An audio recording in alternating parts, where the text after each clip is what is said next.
ఇప్పుడు ఇన్ని లక్షల మంది ప్రజల ఆస్తులను నిషేధిత జాబితాలో పెట్టి రేపది తీసేసినా ఎవడన్నా కొనమంటే డౌట్ పడతాడు. ఏమో వీడు మళ్ళీ తీసింది కానీ మళ్ళీ పెడతాడేమో, ఇది ఒకసారి అట్లా పోయింది కదా అని ఎవడు రేపు కొనేటోడు కూడా కొనడు. 10,000కి పోతే 5,000కి ఇస్తావా లేకపోతే కొన అంటాడు. అంటే ఇంతమంది ప్రజల ఆస్తుల విలువ పడిపోయి ఇంతమందిని ఆగం పట్టిన ఈ తప్పిదానికి కారణం ఎవడో తేలాలనా వద్దా? దీని మీద ఎంక్వైరీ జరగాలనా వద్దా? అందుకే తక్షణమే ఒక సిట్టింగ్ జడ్జితో విచారణ జరపాలని ఇలా బీఆర్ఎస్ పార్టీ డిమాండ్ చేస్తా ఉంది. ఇలా ఒక విషయం తెలుసుకోవాలి, ప్రజల ఆస్తులు నిషేధిత జాబితాలో పెట్టినామంటున్నారు. మర్యాద కొద్ది తీసి తప్పు చేసిన వాడిని శిక్షించి నిర్ణయం తీసుకుంటే మీరు బతుకుతారు, పరిష్కరిస్తే బతుకుతారు. పరిష్కరించకపోతే ఈ ప్రజల పాదాల కింద నలిగి చేస్తారు, జాగ్రత్త అని చెప్పి హెచ్చరిస్తా ఉన్నా. ప్రజల ఆస్తులను మీరు నిషేధిస్తే ప్రజలందరూ కలిసి కాంగ్రెస్ పార్టీని నిన్ను కూడా నిషేధిస్తారు మిస్టర్ రేవంత్ రెడ్డి. ఆ విషయం ఇవాళ గుర్తుపెట్టుకోవాల్సిన అవసరం ఉంది. నీ చేతిలో అధికారం ఉండొచ్చు, ప్రజల చేతిలో కూడా ఓటు అనే ఒక అధికారం ఉంది. టైం వచ్చినప్పుడు వాళ్ళు నీ సంగతి ఎంతో కూడా చూపిస్తారు, నీకు చెప్తారు. నీకు ఇవాళ అందుకే బీఆర్ఎస్ పార్టీ ఒక డిమాండ్ చేస్తుంది, అసలు ఏది పెట్టినావు ఏది తీసినావు ఒక వైట్ పేపర్ రిలీజ్ చేయి, పబ్లిక్ డొమైన్లో పెట్టు. ఎందుకు సీక్రెట్గా పెడుతున్నావు? ఇలా నిషేధిత జాబితాల లిస్టు భూభారతిలో బ్లాక్ చేసేసాను, కనబట్టలేదు. దాన్ని ఎందుకు బ్లాక్ చేసినావు? ఎందుకు సీక్రెట్గా పెడుతున్నావు అంటే దీన్ని బట్టి ప్రజలకు అనుమానం కలుగుతుంది. అంటే నువ్వు ఏది పెట్టినావు ఏది తీసినావు? పెట్టుడు నీ వంతు, దరఖాస్తులు పెట్టి ఆఫీసుల చుట్టూ తిరుగుడు ప్రజల వంత. ఏది నిషేధిత జాబితాలో పెట్టినారో మీకు తెలుసు కదా, నువ్వే కదా పెట్టింది. పెట్టినట్టు తీసేయి, ప్రజల ఆస్తులకు రక్షణ కల్పించు, హక్కుదారుగా ప్రజలకు మళ్ళీ హక్కులు కల్పించు అని మేము కోరుతా ఉన్నాం.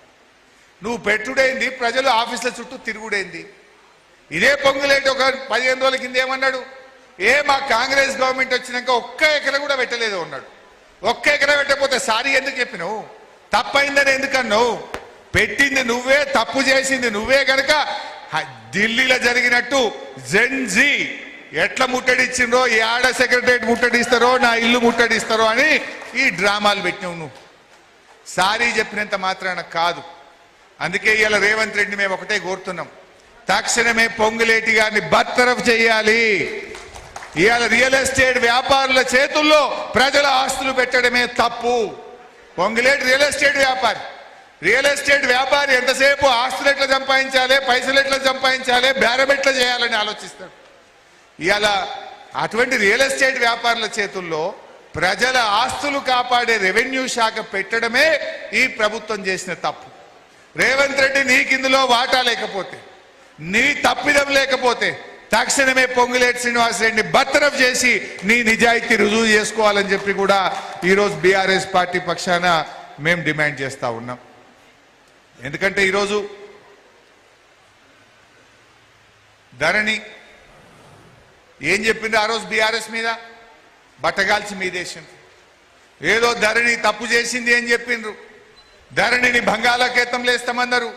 కానీ మీరు చేసింది ఏంది నాయన? ఇప్పుడు మొత్తం ప్రజల బతుకులు బంగాళాఖాతంలో వేసిండ్రు, ప్రజల జీవితాలను బంగాళాఖాతంలో వేసిండ్రు. మీరు పెట్టిన భూభారతి భూమేతగా మారిపోయింది. భూభారతి సాక్షిగా ఈ అక్రమాలన్నీ కూడా ఈరోజు జరుగుతున్నటువంటి పరిస్థితి మనకు కనబడతా ఉంది. ఇవాళ ఒక ధర్మకర్తగా ప్రజల ఆస్తులు కాపాడాల్సినటువంటి ప్రభుత్వం కబ్జాదారు పాత్ర పోషిస్తూ ఉంది. ఎట్లా న్యాయం జరుగుతుంది? 22 ఏళ్ళ పెట్టుడు నేను ఇందాక చెప్పిన చూడు, కలెక్టరేట్ పోతే బర్రెపాలు ఉత్తగిస్తా అదే సొప్పయ్యాలన్నట్టు ఈ ఏజెంట్లు తిరుగుతుంది. ఇప్పుడు ఈ కాలనీలు 22 ఏళ్ళ పెట్టుడు, పెద్ద పెద్దోళ్ళ భూములు రాత్రికి రాత్రి 22 ఏళ్ళ పెట్టుడు, ముఖ్యమంత్రి గారి రెవెన్యూ మంత్రి గారి ఏజెంట్లు 30% దేవో హమ్ క్లియర్ కర్తే.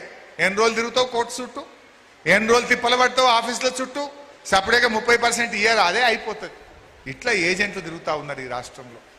అందుకే ఇవాళ బీఆర్ఎస్ పార్టీ ఇంకో విషయం కూడా చెప్పాలి నేను, రేవంత్ రెడ్డి పొంగులేటి మాకు బేరాలు తెలుసు, మాకు రియల్ ఎస్టేట్ తెలుసు, మేము రియల్ ఎస్టేట్లో మా అంత తీస్మార్కాన్లు లేరు అని మీరు మాట్లాడుతున్నారు. కానీ మాకు పోరాటాలు తెలుసు. మీ మెడలు ఎట్లా వంచాలో మాకు తెలుసు. ఉద్యమాలు చేసినాం, పోరాటాలు చేసినాం. ఢిల్లీ మెడలు వంచి కేసీఆర్ గారు తెలంగాణ తెచ్చింది. కేసీఆర్ గారు మాకు పోరాటాలు నేర్పిండు. మాకు ఉద్యమాలు, పోరాటాలు, ప్రజల పక్షాన ప్రజల గొంతుకై పనిచేయడం మాకు తెలుసు. మీకు బేరాలు, రియల్ ఎస్టేట్ వ్యాపారాలు మీకు తెలిస్తే పోరాటాలు మాకు నేర్పిండు మా కేసీఆర్. ఈ ప్రజల కోసం అసెంబ్లీలో పోరాటం, బయట పోరాటం. ఇందాక ఒక మిత్రుడు మాట్లాడుతూ చలో అసెంబ్లీకి వస్తాం మేమందరం 1,00,000 మంది అంటున్నారు. నేను ఈ ప్రభుత్వాన్ని హెచ్చరిస్తా ఉన్నా, సెప్టెంబర్ 7వ తారీఖులోగా ఏ భూములైతే నిషేధిత జాబితాలో పెట్టారో బేషరతుగా వాటిని తొలగించకపోతే లక్షలాది మంది నిషేధిత భూముల జాబితాలో ఉన్న రైతులతో, ప్రజలతో అసెంబ్లీ ముట్టడికి కూడా మేము సిద్ధమని హెచ్చరిస్తా ఉన్నాం. Be careful. వెంటనే తీయండి, ప్రజల ఆస్తులకు రక్షణ కల్పించండి. ఎట్లా అసెంబ్లీ జరుగుతుందో లోపల కొట్లాడటం, బయట బీఆర్ఎస్ కార్యకర్తలు, ఉద్యమకారులు ఈ ప్రజల పక్షాన బయట కూడా పోరాటం బిడ్డ అని చెప్పి ఈ ప్రభుత్వాన్ని హెచ్చరిస్తా ఉన్నాం. చివరగా ఈ కాలనీ వాసులందరికీ కూడా నేను ఒక మాట చెప్పదలుచుకున్నా. దయచేసి బ్రోకర్ల చేతుల పడకుండ్రి. ఇందాక ఒక మిత్రుడు చెప్పిండు, అన్న మహబూబ్ నగర్ కాంగ్రెస్ ఎమ్మెల్యే మనుషులు రూతా ఉన్నారు 30% అంటుండ్రని. ఎవరు చెప్పిండ్రు? చంద్రశేఖర్ ముదిరాజ్ చెప్పిండు. జరగా బ్రోకర్లను నమ్మకుండ్రి, అనవసరంగా కమిషన్లు ఇయ్యకుండ్రి. మీకు అండగా, మీకు కంటికి రెప్పలాగా బీఆర్ఎస్ పార్టీ మీతో ఉన్నది. వాడు ఎట్లా దిగడో మేము చూస్తాం. వన్ తాత జేజమ్మను కూడా ఇడిచిపెట్టాం. తప్పకుండా మీ ఆస్తులను కాపాడే బాధ్యత మేము తీసుకుంటాం. రేపు బీఆర్ఎస్ గవర్నమెంట్ వచ్చినాక దీని మీద ఎంక్వైరీ జరిపి ఈ తప్పుకు బాధ్యులు ఎవడో వాడిని వదిలిపెట్టకుండా శిక్షించే కార్యక్రమం కూడా చేపడతాం. కానీ మీరు దయచేసి అధైర్యపడకండి, తొందరపడి బ్రోకర్లను ఆశ్రయించకండి. ఆన్లైన్లో కంప్లైంట్ ఇవ్వండి, ఎట్లా తీయడో మేము చూస్తాం. మీకు మంచి ఎమ్మెల్యే అద్భుతమైనటువంటి వివేక్ గౌడ్ ఉన్నాడు, మా శంబీపూర్ రాజు ఉన్నాడు, మా కార్పొరేటర్లు ఉన్నారు. మేమందరం మీకు అండగా ఉంటాం. మీ గొంతుకై మీ సమస్య పరిష్కారం అయ్యేదాకా మీ వెన్నంటి ఉంటామని తెలియజేస్తూ జై తెలంగాణ.